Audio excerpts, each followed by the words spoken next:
अगले पॉइंट की ओर बढ़ते हैं। अगला पॉइंट है किले। देखिए लास्ट में आपको पॉइंट मध्यकाल के में किलों का असाधारण महत्व था, अर्थात इसका महत्व बहुत अधिक था। यदि किला अपने नियंत्रण में हो तो आसपास के प्रदेश पर ध्यान रखा जा सकता है तथा नियंत्रण भी रखा जा सकता है। या आसपास के प्रदेशों में क्या हलचल हो रही है, शत्रु हम पर हमला तो नहीं कर रहे हैं, इन सब की जानकारी हम किलों द्वारा रख सकते थे। विदेशी आक्रमण होने पर किले के सहारे प्रजा की रक्षा भी की जा सकती थी। किले में अनाज, युद्ध के लिए आवश्यक सामग्री, गोला बारूद का संग्रह किया जाता था। स्वराज्य स्थापना के कार्य में निहित किलों का महत्व आदेश पत्र में इस प्रकार बताया गया है कि यह राज्य तो पूजनीय ज्येष्ठ स्वर्गवासी स्वामी जी ने गढ़ द्वारा ही निर्माण किया है।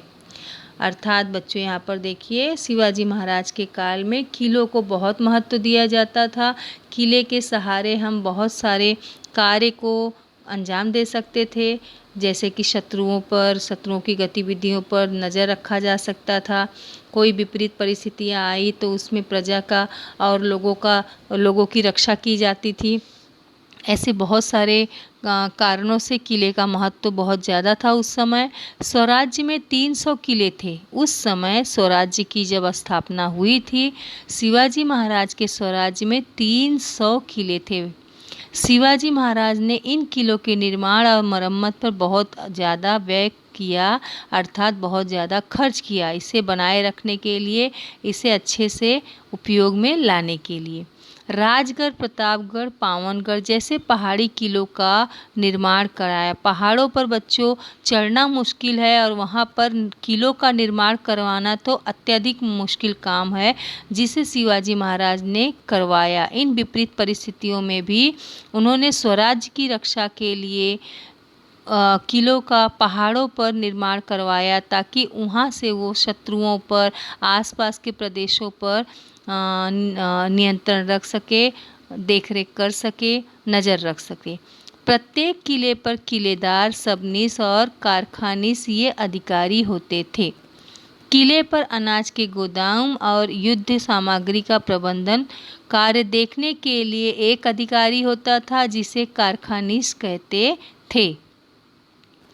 इस प्रकार बच्चों बहुत सारे किले आप लोग अगर सर्च करोगे यूट्यूब पे, राजगढ़ किला या प्रतापगढ़ किला या पावनगढ़ किला, पद्म दुर्ग, जल दुर्ग, तो इनके बारे में आपको और जानकारी मिलेगी। अगला है जल दुर्ग। देख रहे हो बच्चों आप लोग, शिवाजी महाराज समुद्री किलों के महत्व से भली भांति परिचित थे। समुद्र के किनारे जो किले हैं उनसे भी वो समुद्र से आने वाले शत्रुओं पर नज़र रख सकते थे। उनके द्वारा निर्माण कराए गए जल दुर्गों में मालवन का सिंधु दुर्ग उत्कृष्ट समुद्री किला है।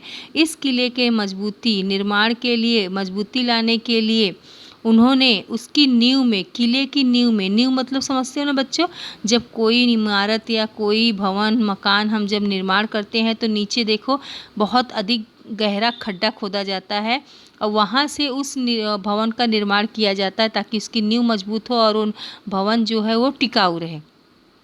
तो उसके नींव में उन्होंने 100 मन सीसा उड़लवाया था। 100 मन मतलब क्या बच्चों? 1 मन का मतलब होता है 40 किलो। 1 मन का मतलब 40 किलो, तो 100 मन मतलब आप समझ जाओ, 40 से 100 का गुणा करो, अर्थात 4000 किलो उन्होंने सीसा उसके नींव में डलवाया था, ताकि पानी के अंदर भी या पानी के आसपास के क्षेत्र के कारण उसका नींव जो है वो खराब ना हो, जिससे वह किला, जो इमारत, जो किला है, जल दुर्ग किला जो है वो मजबूती से खड़ी रहे। सिद्धि पर दबाव बनाए रखने के लिए उन्होंने राजापुरी के सामने पद्म दुर्ग नामक समुद्री किले का भी निर्माण करवाया। इस किले के विषय में भी वे अपने एक पत्र में लिखते हैं, पद्म दुर्ग बंधवाकर एक राजापुरी के ऊर पर दूसरी राजापुरी उन्होंने बनाई। बच्चों मैं एक वीडियो भेजूंगी, उसमें आपको बहुत सारे किलों की जानकारी मिलेगी। अगला पॉइंट है नौसेना।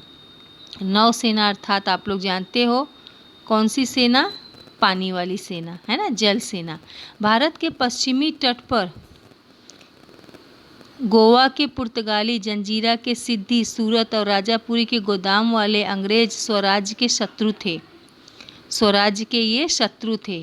क्या करते थे ये? शिवाजी महाराज पर युद्ध करते थे, हमला करते थे, उन्हें परेशान करते थे और वे स्वराज्य के विस्तार कार्य में भी बाधा उत्पन्न करते थे।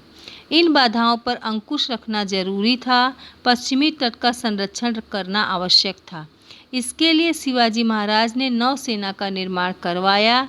वे जानते थे कि जिसके पास नौसेना, समुद्र उसी का है।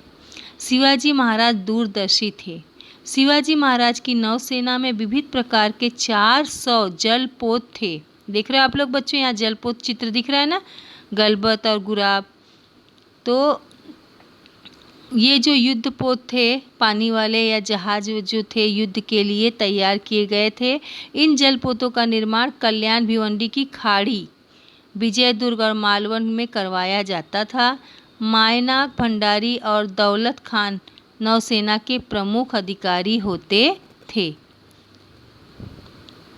अगला देखो बच्चों, पॉइंट है यहाँ पर, ये स्क्वायर में देखो आप लोग, आसमानी कलर का जो ब्लू कलर का दिख रहा है। भारतीय नौसेना में कार्यरत युद्धपोतों की चित्र जानकारी प्राप्त करो। उन जलपोतों के चित्रों का संग्रह करो। भारतीय नौसेना में कौन कौन से युद्धपोत हैं उसकी जानकारी आप मुझे यूट्यूब पे सर्च करके बताओगे, ठीक है, और उसके नाम बताओगे, उसके चित्र बताओगे। इस समय प्रजा के हितों के प्रति जागरूक, अन्य दूसरे शासकों तथा राजाओं की भांति शत्रु के अधिपत्य वाले प्रदेश को जीतना और वहां अपना प्रभुत्व जमाना, इतनी सीमित आकांक्षा को लेकर शिवाजी महाराज ने कार्य नहीं किया। वो दूरदर्शी थे, बहुत सारी बातों को ध्यान में रख के वो कार्य करते थे। प्रजा को स्वतंत्र बनाना उनका सर्वप्रथम उद्देश्य था। यदि प्रजा स्वतंत्रता का सही अर्थ में आनंद प्राप्त करना चाहती है तो शासन का प्रशासन अनुशासनबद्ध होना चाहिए। प्रजा के हितों के प्रति सर्वांगीण रूप से सजग रहना चाहिए और विजित प्रदेशों की, विजित मतलब विजयी प्रदेश, जो प्रदेश लोग दूसरे राजा महाराजाओं से उन्होंने जीता था, विजित प्रदेशों की रक्षा करनी चाहिए, यह बोध उन्हें था। शिवाजी महाराज केवल सत्ताधीश नहीं थे, अपितु प्रजा हितों के प्रति एक सजग शासक थे और यह बात उनके राज्य प्रशासन से स्पष्ट होती है। बच्चों, पाठ आप लोग को समझ में आ गया होगा। इसके बाद हम लोग स्वाध्याय कार्य करेंगे।